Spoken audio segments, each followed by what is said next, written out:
we created immersive experience for fashion brands. And then with every penny we made, we put back in trying to develop a product that actually would allow you to have your own avatar and dress your avatar. Because again, once these immersive technologies take place and your Instagram becomes 3D, as a simple example, your identity will need to exist in a 3D way.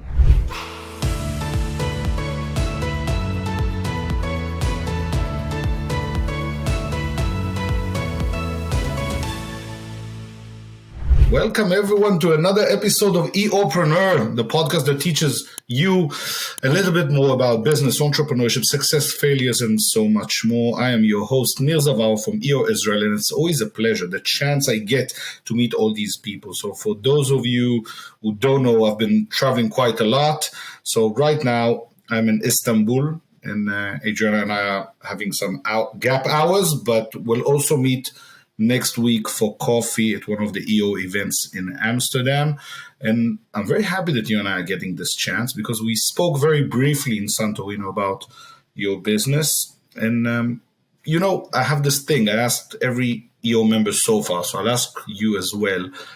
If you could give us a short introduction, that elevator pitch about who you are, family, business, what do you do? And let's go from there.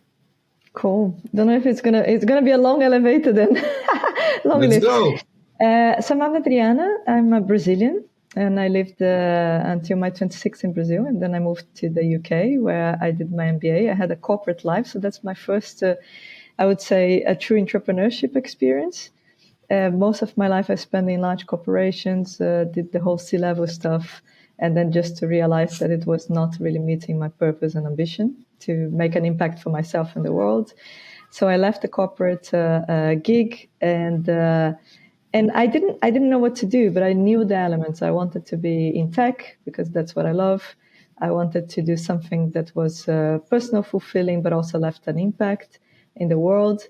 And I wanted to do something with people that I really liked, really set like a company culture. What was your last job on a C-level? I was a CMO by HEMA, which is a Dutch international retailer. I did a few CMO roles before I decided to graduate and quit corporate life. And to be honest, I think never to come back. Entrepreneurship, I found it very scary because, corporate life gives you a certain kind of, it's always there, the salary is there, and I'm like, how can I do it? But I had this, equally I thought, well, what's the worst that it can happen? It's probably the most scary thing I can do, but it's equally the most fun, so let's go for it. And I was very fortunate to meet my co-founders. One of them is a good friend, and I think that also made a big difference for me. That I'm in business with somebody that I knew for quite some time. Why? And I respect it. What made the difference? I feel like being in business with somebody that I knew, and that I knew the values of the person, I trusted. For me, felt less, I guess, felt safe. Yeah, felt safe and trusted. And I must say, I think it would be hard to be an entrepreneur with a partner, with somebody that I don't know well.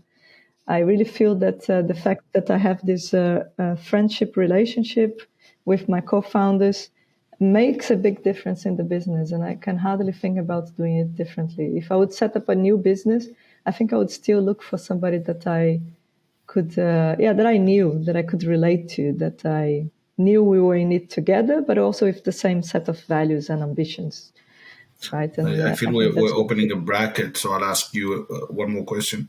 How important do you think having a co-founder, a partner, is important in a business? And then I want to go back a little bit about your CMO roles, if that's okay. Yeah. How important do you think it is? For me, it's 100% important. And it has to do with me. I think I'm one of those people that really like to be part of a team. And I would not be a solo entrepreneur. And I must say, now having an entrepreneurial experience with a startup business in a highly volatile, environment and industry of blockchain that is emerging, I feel like, wow, I'm so, so grateful to have these two people around me. When I'm down, they pull me up. When it's just like we really trust each other and create this energy, this triangular energy. And I think it's super powerful, and I couldn't do it alone. Why did you come to Amsterdam from Brazil then? Yeah, so I always say I came via London. After I did my MBA, I spent a few years in London, which I absolutely loved, and I was in the tech business there. I was in mobile, which was an industry that I really loved as well. I met my husband, which is a Dutchman. So then, the sweet story is I came to the Netherlands for love, but lucky enough, I could combine love and business at the same time, so I could move with a job as well. Otherwise, I don't think I would have stayed, because work is a big part of my life, and certainly the fun part of my life as well. So that is how I landed, and it was like 20 years ago, and I'm still here. But still thinking about going back. No, I'm just joking. It's there are plans in the make. Let's put it this way: I'm not dying here, but for now it's good. No, but you could say like, honey, we've done 20 years here. Now it's 20 years in Brazil. And then we retire in a third world country somewhere. We got to that midterm that, honey, it's 20 years here. I'm missing the sunshine. I'm missing the good food and the nice people. Let's meet in between. Let's move to Portugal. So that is what's in the mix. That's on your bucket list to move to Portugal? No, it's in the makes. Where to? Lisbon. Oh, nice. I'm thinking about moving to Lisbon. I just got my Portuguese passport last year. Amazing. Now, come with maybe we do a community of EO people, expats that move together. Exactly. There is a small EO community there. I already checked, and it's super fun. Yeah. So I can share with you that I've been to Portugal in 2021 twice. I've probably met the whole chapter so far. They're amazing people. The chapter is growing, and I would definitely consider some of them to be close friends, and great community. So I think that there's a nice cushion when you move of like-minded people with great businesses. And if you get the chance, if you need any connections, let me know. I would be happy to help. I'm noticing a lot of people are moving between their countries. I have a question about being a CMO in a big country. And, I'm a solopreneur. I have an agency doing marketing, and I've worked with big companies, but always as a freelance, like the outsourced CMO services that we give. And we offer, and I noticed that a lot of my students from college now, they leave, they graduate, and they change their titles to marketing expert, branding expert on LinkedIn, right? Then you don't know who's who anymore. Everybody's an expert. How important do you think it is to do some sort of a marketing journey or track in corporates, in companies to learn? Because I assume you've played with big budgets, you've done global, you've done a lot of things. How important do you think it is for the young generation before they start, I'm going to be an entrepreneur? Yeah, good question. I love to say that marketing is still a science, although most people think they are marketeers. As you're born a marketeer. I think it gives me a lot of leverage, especially where we are right now, because we are in the phase of scale up. Just having not only the marketing, but the corporate experience gives me a lot of leverage to organize process, organize people, be able to set up a go-to-market strategy with confidence of my stuff. Not to say that this is the path that everybody should follow, honestly. I also believe a lot in just learn by doing. And when I see these young generations, they are learning through YouTube videos. They are learning by messing around, and I love that. I respect that so much. I'm in an industry which is blockchain and NFTs, and I'm meeting people that are experts because they have been there since 2015. And they are experts, and they know much more than I do. Not because they have been messing around. They have been losing money, making money, trying things, running. But that's their money. That's their budget. Would you Yeah, hire that's them the to train on your budget? I think, good question. I think I would hire the kids that have lost their money in my company. But like we have designers that learn the whole stuff. They didn't go to design school. They learned through, again, tutorials online. And I think that is the new model. I think like I'm so really disappointed with education. If there is an industry that I would love to join after I finish what I do, is education. I think like the world has moved and education stays the same. While we need more entrepreneurs, we need more people that are learning by doing, that are learning by learning, self-learning. And I don't think you need a university degree for that. I don't think you need a corporate journey for that. But that's an interesting question, and I want to jump into, if you can explain, because you didn't explain so much in your elevator pitch, even though I'm enjoying the conversation. Can you explain in a sentence or two what is your business in the industry? And then I want to ask a question about education.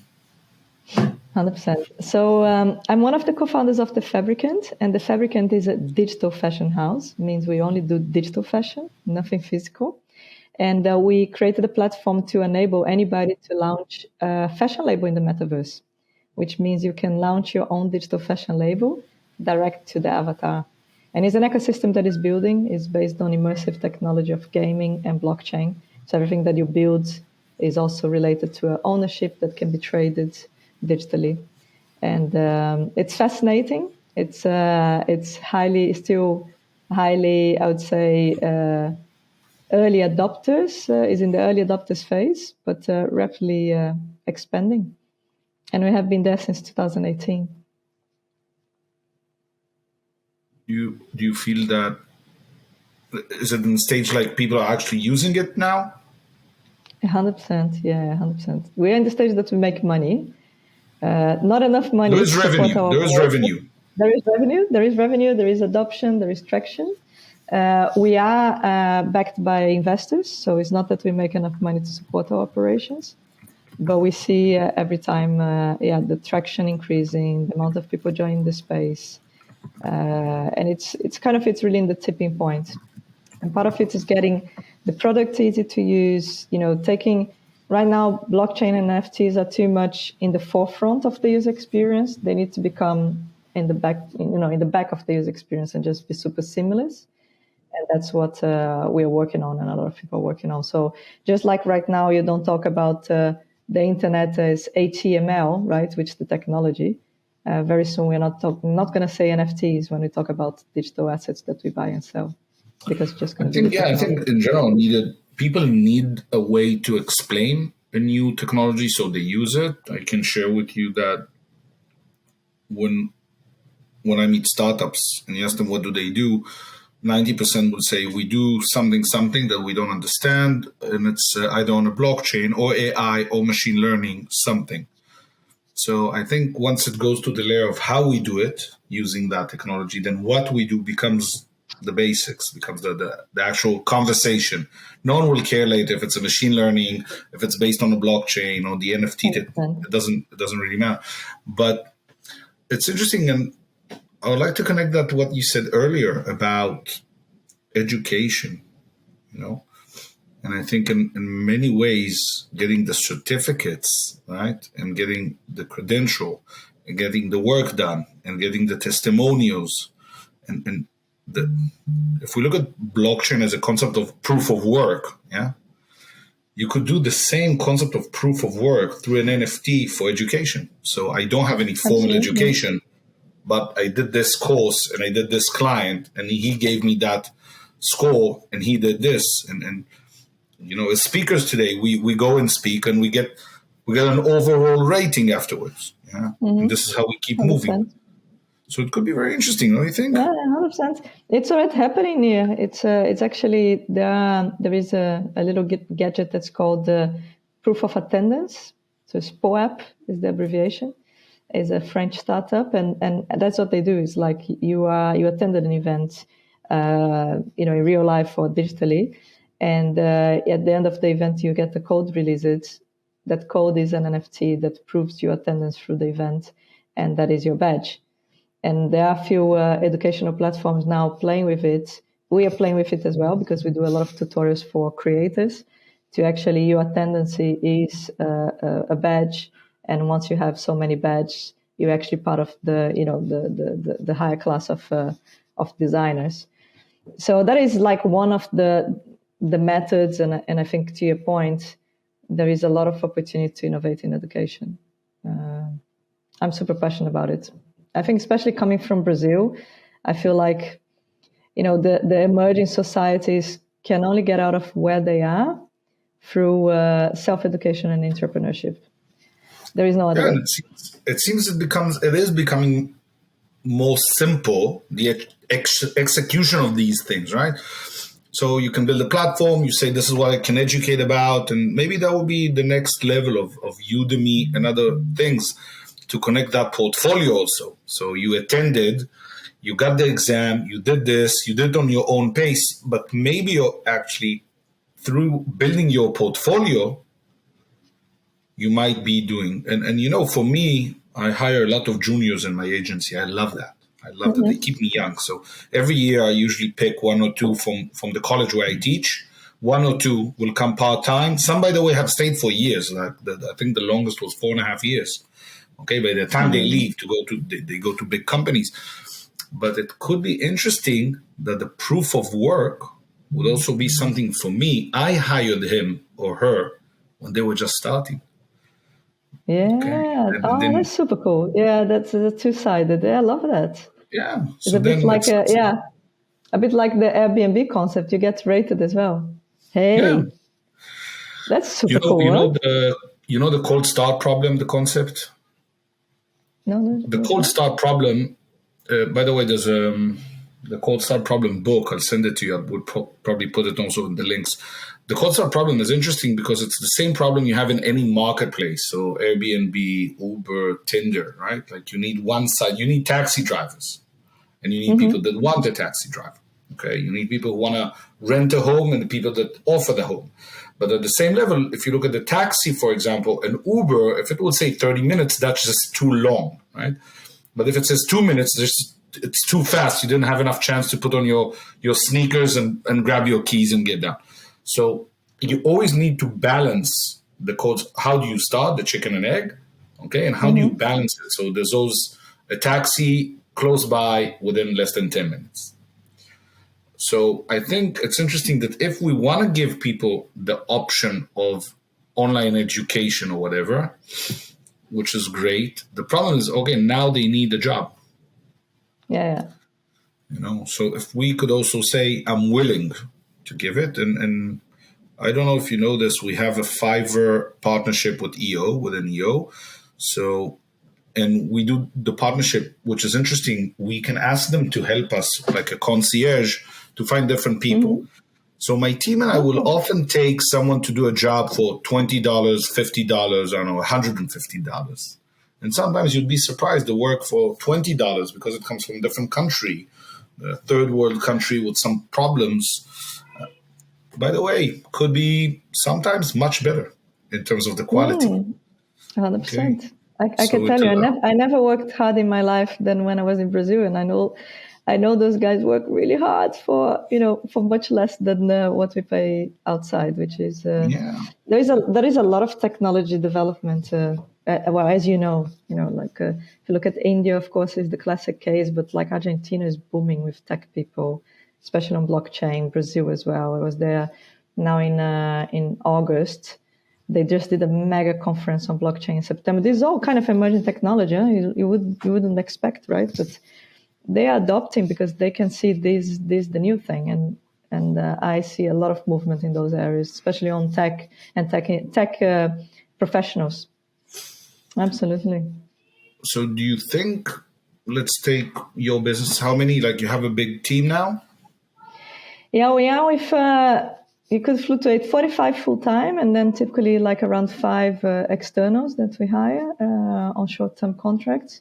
So it's a team of 50 people, and we're still in building phase very much. We're kind of really in that valley between startup and scale up, the messy valley. and can get very messy. We are trying to kind of iron. Sometimes I feel like we already have big company problems for a small startup, small company, big problems. In a very short amount of time. In a very short amount of time, we grew really, like we doubled in 6 months, and that comes with a lot of headaches and pains.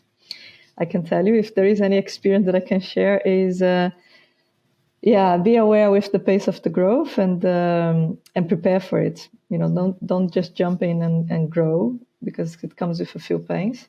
What is your title today in the company? Today, I'm Chief Product Officer and Chief Marketing Officer, so I do product and marketing. So you stayed in marketing? Yeah, I always in the marketing area and always on products, because that's what I do. But and now I can actually do that and primarily that. But like in the early stages, I would say I'm the chief shitty officer. Anything that is shitty, I'm doing. Anything that's falling through the cracks, I'm doing. Whatever. That's the title of the CEO, yeah? Chief Everything Officer. Yeah, Chief Everything Officer. And I think, that's what's needed. And I really enjoyed. I very much enjoyed those early days where I was doing everything together, of course, with my co-founders, and we had a tiny team. We really start with the three of us and a few freelancers, and then, start to grow and feels like a family. And then now we past the family stage, and then you see also the challenge of the culture. Like we really pride ourselves for a long time to have a very flat hierarchy, a lot of space for people to operate. And as of sudden, we try to hold to that. But as of suddenly, our team starts saying, please give me hierarchy, because this, there's total chaos here. And I'm like, no, I don't want hierarchy. We are the postmodern, post-pyramid organization. I read all the books about it. I don't want it. But it's still, they're like, no, I want a boss. I want somebody that I can, tell me what to do, approve. So unwillingly, we kind of start creating a bit of a pyramid. We now have Monday.com for process and planning. A bit of a deja vu I'm having these days. But then after the day, the team needs it. And honestly, it's also important for us. Like we're also in that phase that, as I think every entrepreneur knows, is cash is king, right? And knowing where it's spent is really important. And when we are at a certain stage, you don't know what people are doing anymore. You don't know where money is going. You don't know what projects are running. And a certain structure really helps there. It's interesting that I'm learning that as more entrepreneurs I've been interviewing, the more books we read, the more chaos we create in our companies. We come back. This is a great idea. We're going to change everything. And that's why sometimes when we go to these EO events, they say, pace yourself, pick one thing. Don't change the whole company culture. And you come back, it's going to be flat. And people don't understand what we want from them. And they're like confused. I had this book, which I love. I still love, I believe so much, Reinventing Organizations, which is, again, the post, after pyramid, there is a better structure, self-managing teams. And I'm like, this is my Bible. That's what I want. I had an analogy. Living corporate life is highly pyramid. I had an analogy. I don't want this anymore. But it still is really hard to implement. And it's really hard for people to also kind of accept it. Somehow I think society is built in a pyramid system, and kind of we tend to follow that. Yeah. Interestingly enough. It's also a way of saying things. So if you have a manager, she's expected to manage, to take decisions under their umbrella of responsibility. Then if you go to self-management, what is interesting is you're expecting them to be a little bit of an entrepreneur, to make bigger decisions that might impact the bottom line. They will not say I'm a bad manager. They will say I'm not an entrepreneur. Mm-hmm. I think we're misusing this word, because if you need to take a decision, this is your budget, whatever, we'll support you. Self-management. Yeah. Okay, but if we say, what would you do? I'm out. Exactly. And I think that's a very interesting way to help people scale and grow, because in the end, they will make decisions at work. They will make big decisions in life, right? Buy an apartment, get married, have kids, move to a different country, a lot of things. So I think it's very important. I'm kind of thrown by the fact that you've been in corporate life for a long time. You left, and your first business is like exploding. I assume it's a very different way of seeing things. Like, did you think that this is what's going to happen with the first try going out? In a way, I think when we started in 2018, we just had a naive belief. That's what I call, because we would go and people would have no clue what we were talking about. But we had this belief because you could see in every industry that what we call immersive technology, like 3D technology, was actually being implemented. If you take architecture as an example, right?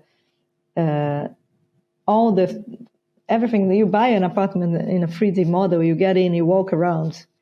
So we saw that photography the same and films the same. So every creative industry had gone through the journey of digitalization except fashion.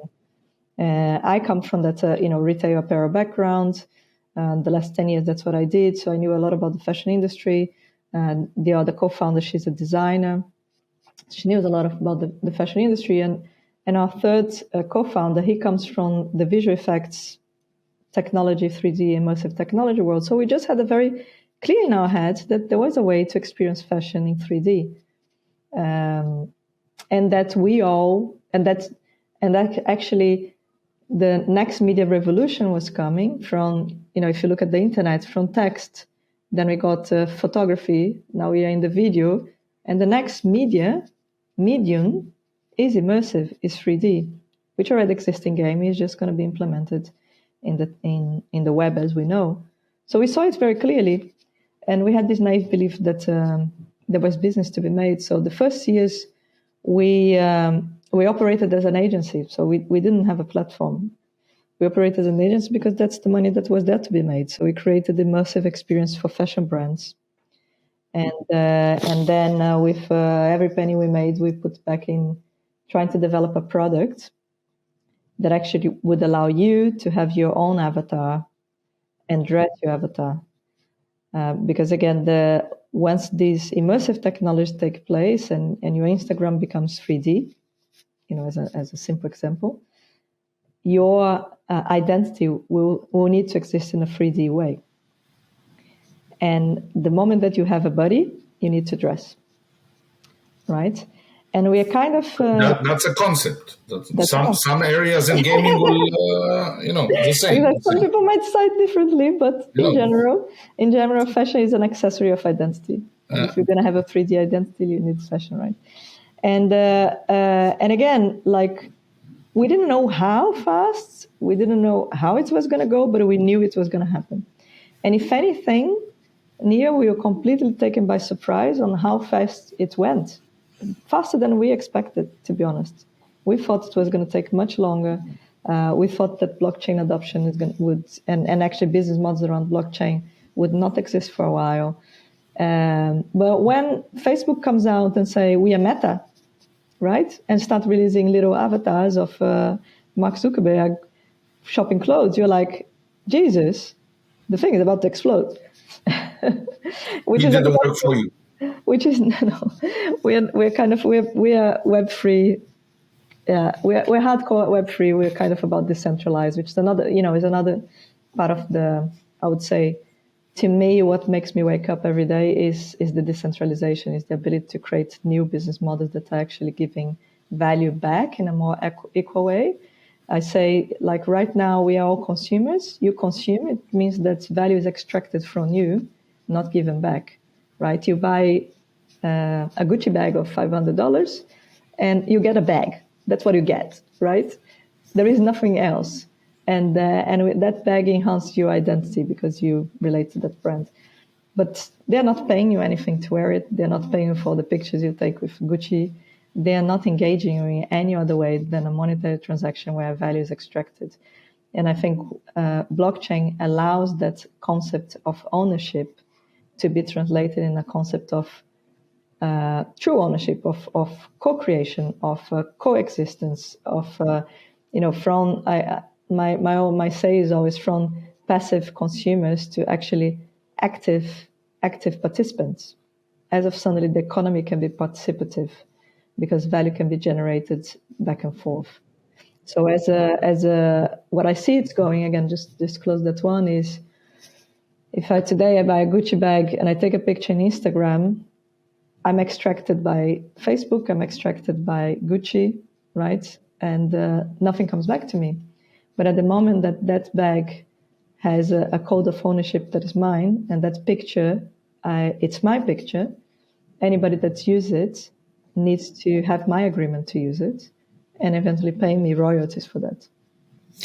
Interesting. I would like to give you an interesting glimpse as someone who does the branding side of teaching about brand management and stuff like that. I believe that if we can divide this into 3 different phases. And the one thing is everything to do with I own the picture, which at the moment I don't own anything. By the way, if you have even private pictures on your phone, there's a big chance that Google owns them or Apple. Mm-hmm. Okay, and it might be someone's private parts, they own them somehow. I don't know how that works. But then the other 2 sides that I see. One is when I take a picture with the Gucci, it means something about me. I can either have it, acquire it. It means I have a status, And I believe that a big part, that's what we're saying, the fake it till you make it, and all those people that are now marketing-wise, they need to associate themselves with a better brand. I can even give you a nice example. I was invited to give a talk a few weeks ago, and I was prepping the talk, and in Israel, I went for a run. I went for a run with the guy that is designing my new book cover. Mm-hmm. And he said, I love your shirts and everything, and you have the shirt of the book and everything. Don't go on stage with that shirt. I said, why? I love that shirt. And he said, when you go on stage, you look like any other startup CEO. But if you wear a branded shirt of a famous brand, you're a successful person on stage. And I love that. Mm. There's something about it. Mm-hmm. I walked around the whole day with a very similar red shirt with the logo of my company, of my book, the whole day, and went on stage with a different shirt of a well-known brand. And everybody noticed. And it was the association of that brand that gave me more than what I had before. Mm-hmm. And I will keep doing it, by the way. I'm now in Istanbul. I bought a different shirt for the next talk in Amsterdam next week. And I love the fact that we are associating, right? Other people will say something about me. And the last thing, which I think is really interesting, is, as you said, technology-wise, we are moving forward to the ability to own it, dress it, and take the next level. And we are opening new things in marketing, right? If you could only advertise in the newspaper or the yellow pages, right? And then you can do TV and other stuff. And I think that is just the natural extension the more time we spend in those places. During COVID, I bought the Oculus just to start playing anything I could find and try and figure out what's going to go on in virtual. What do you think about it? I enjoy every new thing that we can try. We started working as a company in 2016. I think we had 7 or 8 different crypto companies, different altcoins and all that. With big companies, with companies who've been valued at $10 billion, with small startups. We've done quite a lot. I think when the NFT craze started, I would read so much. I launched a newsletter about marketing, and every week we had a piece about NFT. Cool. And the understanding that I think that people kept saying the picture or the whatnot or whatever. And I said, yes, but this is your card. It's not what the technology is. It is what is the ability that will be used. Now, everyone wants to look different. And it doesn't matter if it's in a game or it's in real life, right? And if we have, 8 billion people, we don't even have the same fingerprint. So same will go for styles and the way we want to dress. And if we are hipsters in real life, we would like to take that into our avatar in a game. Or if we go to meet people and so on. So I just think the extension or the ability to let me not just do what I want, but own it is where people are missing that gap. And I think that's amazing what you guys are doing and offering that. No, 100%. Like, if anything, when I say we had this naive belief, is exactly what it's saying. Is like fashion at the end of the day is identity, right? That's why I dress different than you. That's why I like Santa brands different than the ones that you might like, right? Because I'm associating with those brands, I'm associated to a certain style, and because I want to be, as you say, perceived by the people around me. I don't dress for myself. I dress to impress, right? And then I want to create an association and an image. And once you are having those associations and those networks, the social networks digitally, and you need to dress yourself digitally, the same kind of psychology will happen. What we like to think is that the fact that digitally, launching a digital brand is much easier than launching a physical brand. And I think that is also the cool thing about NFTs, like being an NFT artist, you just need a few fans and you can make a living, right? And we believe that actually the space is going to give the opportunity for young designers, TikTok influencers to launch their own clothing line digitally only, because you don't need stock, you don't need capital, but what you do need is a fan base. And this is what they have, right? This is what these kids have. So we're building a product that actually I think will ultimately challenge the traditional fashion industry, because it's going to allow a lot of micro communities of taste to emerge, where people will be able to play more with their individuality as well, and kind of, be less mainstream. Interesting question. Do you think if they have the volume, right? They have the audience, they have the followers. What could also happen is you say, hey, you buy this design or this NFT at the moment, and we also are going to do a limited edition for that audience, which is physical. You can. Nothing is saying it can't go back. Absolutely, and I think it's a very valid model. It's not the model that as a business we decide to go, simply, again, because of our belief that we have already too many physical stuff, and there is too much, toxicity in the fashion industry, in the physical fashion, and makes the business models more complex, because then you need to get into lines of production. But that can happen, and it's already happening. It's inevitable, and if anything, I think is a better model. If you start made to order, right, it's a better model than just fast fashion. So, if anything, it's already a step forward.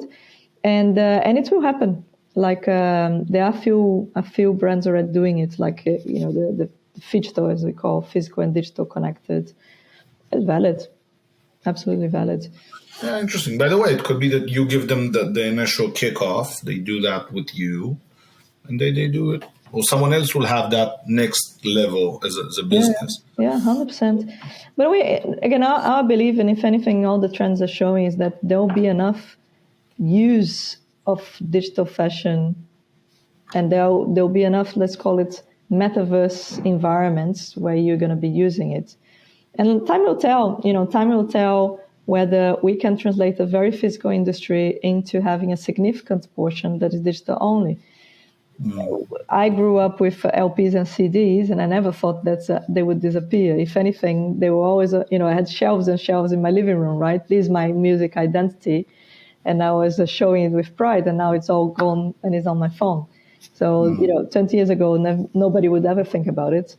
So I still believe that a big part of the fashion industry, which is a $2 trillion industry, can go digital only. Will it be 100%? No. But could I imagine 30% being digital only? Certainly. Interesting. I have a question about this. If we're talking about taking physical into digital, anyone can do it? No, not. Let's put it this way. Depends on the level of what we call fidelity, or the level of craftsmanship, right? Anybody can go and do a Roblox clothing, or which is like very simple. They have a very simple toolkit. Anybody can go there and do it with a little bit of work. What we do is couture level. Let's put it this way. We really do it at a photoreal level, and again, we believe that will be more valuable And it's not going to be, not all experience are going to be at photoreal level, but that's what we do. And then from there, we translate to lower levels of definition. Interesting. Do you think that, so for example, who would be your classic audience or consumer, or someone who would come to you as a client to you? So right now, very much people that are in the Web3 space already, because as I said, we have a Web3 native product. So these are collectors that believe that fashion is going to be the next big thing. These are creators that just love the idea of exploring and being new into the space, right? Web3 entrepreneurs. So, but where I see the audience going is anybody that is now curating their identity digitally through pictures and videos using fashion, right? Which the large majority of social media users. It's primarily female and non-binary. It is people that just love fashion and love using fashion as part of their identity. And the product now in the next release, we are introducing AR filter so that we can start, merging that Web 2 audience with Web 3 audience and really create something that you can buy the NFT, you can wear it in your social media, but you can also have the means to wear it in a 3D space. So we start bridging those audiences. I have a feeling you and I can probably have a show about this. I have so many more questions, but for the sake of time, we will have to wrap it up. But I want to say thank you. I'm very I'm blown away by what you've achieved in such a short time, and I'm very excited to see the possibilities and other things. By the way, you know my shirts. Yeah, so I'm not you're gonna give me one when you are here in Amsterdam. I'll give you. You see, even I have a brand. You see, everything's ready. So Amazing. I'm not haute couture, but maybe we do something. Amazing. So I'm looking forward. And how can people reach out or find you or find the company? The Fabricant. So that's our handle in Twitter. That's our handle on Instagram. Thefabricant.com is our website. LinkedIn, The Fabricant. So, yeah. I'm definitely going to start following. So I want to say thank you. Do you have any last words for young entrepreneurs around Europe? That's a good one. I think we are all motivated by naive beliefs. Just make it happen. Amazing. I love it. I want to say a huge, huge thank you. And I'm looking forward to seeing you again. And I think this was one of the best conversations. In real life next time. Again, in real life. Cool. In real life. And afterwards in virtual again. And we'll do this. Thank you so much, everyone. Hope you enjoyed this episode. Go be amazing, be epic, do something big. And remember, you can always say something nice to someone. It goes a long way. I'm Neil Zavar, and I'll see you in the next episode. If you need anything, feel free to reach out to us. And see you next time. Thank you.